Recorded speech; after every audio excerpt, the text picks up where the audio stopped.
નમસ્કાર વિદ્યાર્થી મિત્રો, મારી યુટ્યુબ ચેનલ સંજય પટેલમાં આપ સૌનું હાર્દિક સ્વાગત છે.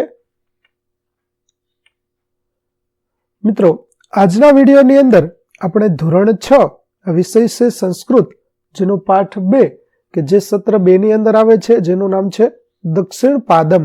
આ પાઠના સ્વ અધ્યયન પોથીના પ્રશ્નો અને તેના જવાબો વિશે શીખવાના છીએ. વિદ્યાર્થી મિત્રો, જો તમે મારી ચેનલમાં નવા હોય તો મારી ચેનલને જરૂરથી સબસ્ક્રાઇબ કરો. વિડીયો સારો લાગે તો લાઇક કરો, શેર કરો અને બેલ નોટિફિકેશન ઓન કરો, જેથી મારા નવા વિડીયો પણ આપને મળતા રહે. તેમજ વિદ્યાર્થી મિત્રો, આ પાઠની પીડીએફ જોવા માટે પ્લે સ્ટોરમાંથી અમારી એપ્લિકેશન વિશ્વગુરુ STD 1 થી 12 ગુજરાતી ડાઉનલોડ કરો, જેમાં આપને ધોરણ 6 તમામ વિષયના સ્વાધ્યાય સોલ્યુશન, સ્વાધ્યાય પોથી સોલ્યુશનની પીડીએફ મળી રહેશે. તો ચાલો મિત્રો, હવે આપણે શરૂ કરીએ પાઠ 2 દક્ષિણ પાદમ. પ્રશ્ન 1 છે, નીચે આપેલા પંક્તિઓનું અનુલેખન કરો. તો વિદ્યાર્થી મિત્રો, અહીં આપણને જે પંક્તિ આપેલી છે તે પંક્તિને આપણે જોઈ અને સુંદર અક્ષરોમાં તેનું લેખન કરવાનું છે. તો ચાલો આપણે જોઈએ. પહેલી પંક્તિ છે, દક્ષિણ પાદમ પુરસ્કુરુ, દક્ષિણ પાદમ કુરુ પૃષ્ઠમ, મંદમ મંદમ ભ્રામયતમ, ગોલાકારમ સ્વયંભ્રમ. આ રીતે પહેલી પંક્તિ છે, તેનું તમારે અનુલેખન કરવાનું છે. ત્યાર પછી આપણને બીજી અને ત્રીજી પંક્તિ આપેલી છે, જેમાં બીજી પંક્તિ છે, વામ પાદ પુરસ્કુરુ, વામ પાદ કુરુ પૃષ્ઠમ, મંદમ મંદમ ભ્રામયતમ, ગોલાકારમ સ્વયંભ્રમ.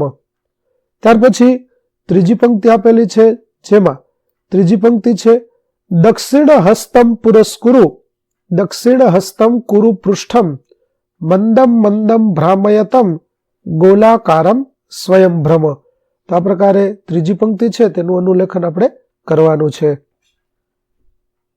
તો વિદ્યાર્થી મિત્રો, આ પાઠની પીડીએફ જોવા માટે પ્લે સ્ટોરમાંથી અમારી એપ્લિકેશન વિશ્વગુરુ STD 1 થી 12 ગુજરાતી ડાઉનલોડ કરી તમારા મોબાઈલમાં ઇન્સ્ટોલ કરો. જે તમે શરૂ કરશો તો તમને આ પ્રકારે જોવા મળશે, જેમાં સ્વ અધ્યયન પોથીની અંદર ધોરણ બતાવશે, ધોરણ પસંદ કરશો એટલે વિષય બતાવશે, વિષય પસંદ કરશો એટલે પાઠનું નામ બતાવશે. જેમાં તમે વિડીયો ઉપર ક્લિક કરશો તો વિડીયો જોવા મળશે અને પીડીએફ ઉપર ક્લિક કરશો તો તમને પીડીએફ જોવા મળશે. આશા રાખું છું અમારી એપ્લિકેશન આપ સૌને ગમશે. જરૂર ડાઉનલોડ કરજો, જે એકદમ ફ્રી છે. કોઈ પણ પ્રકારના ચાર્જ વગર તમે વિડીયો અને પીડીએફ બંને જોઈ શકશો. તો ચાલો મિત્રો, હવે આપણે શરૂ કરીએ પાઠ બીજાનો પ્રશ્ન નંબર 2. ત્યાર પછી પ્રશ્ન નંબર 2, ઉદાહરણ મુજબ વાક્યોની રચના કરો. જેમ કે ઉદાહરણ છે, ખેલામહ, તો વાક્ય થશે સર્વે મિલિત્વા ખેલામ. એવી રીતે ગાયામહ, તો તેનું વાક્ય થશે સર્વે મિલિત્વા ગાયામ.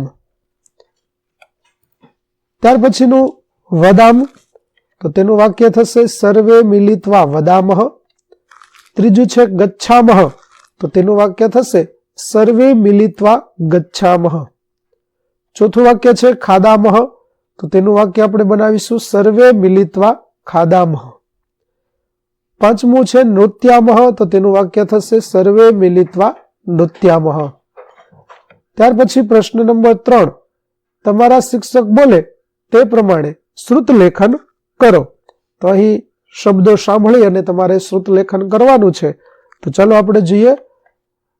પ્રથમ શબ્દ છે વદામહ, બીજો છે ગોલાકારમ, ત્રીજું ભ્રામય, ચોથું વામપાદ, દક્ષિણ પાદ, પૃષ્ઠમ, હસ્તમ, સ્વયં ભ્રમ.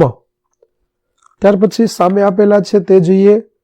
તો તેમાં આપણને આપેલા શબ્દો છે તે છે મંદમ, ખાદામ, નૃત્યામ, ખેલામ, ખાદામ, મિલિત્વા, પુરસ્કુરુ, નેત્રમ અને વદામહ. આ પ્રકારે આપેલા શબ્દો છે તેનું આપણે શ્રુત લેખન કરી દઈશું. ત્યાર પછી આગળનો પ્રશ્ન નંબર 4, નીચે આપેલા શબ્દોનું અનુલેખન કરો.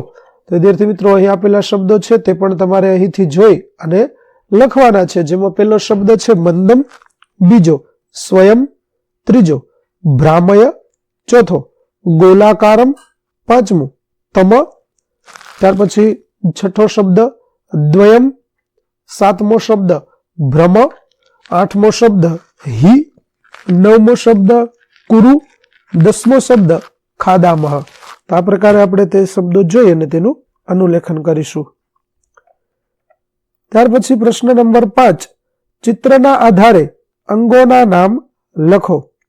તો જુઓ, 1 નંબર છે તેમાં આપણને જોવા મળે છે આંખ, તો આપણું પહેલું થશે નેત્રમ.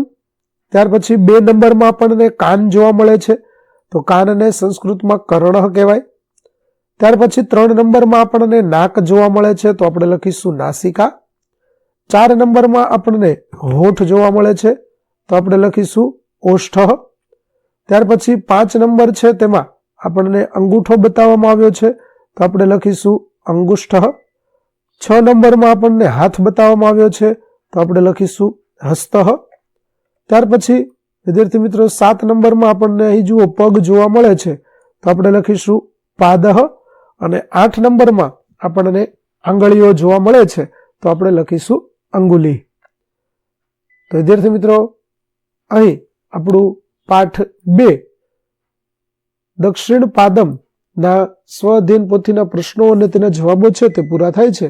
આગળના પાઠના સ્વઅધ્યયન પોથીના પ્રશ્નો અને તેના જવાબો મેળવવા માટે મારી ચેનલને જરૂરથી સબસ્ક્રાઇબ કરો, તેમજ PDF જોવા માટે પ્લે સ્ટોરમાંથી અમારી એપ્લિકેશન વિશ્વગુરુ STD 1 થી 12 ગુજરાતી ડાઉનલોડ કરો, જેમાં આપને ધોરણ 6 તમામ વિષયના સ્વાધ્યાય સોલ્યુશન, સ્વાધ્યાય પોથી સોલ્યુશનના વિડીયો અને PDF મળી રહેશે, જે એકદમ ફ્રી છે. કોઈ પણ પ્રકારના ચાર્જ વગર બિલકુલ ફ્રીમાં તમે વિડીયો અને PDF પણ જોઈ શકશો.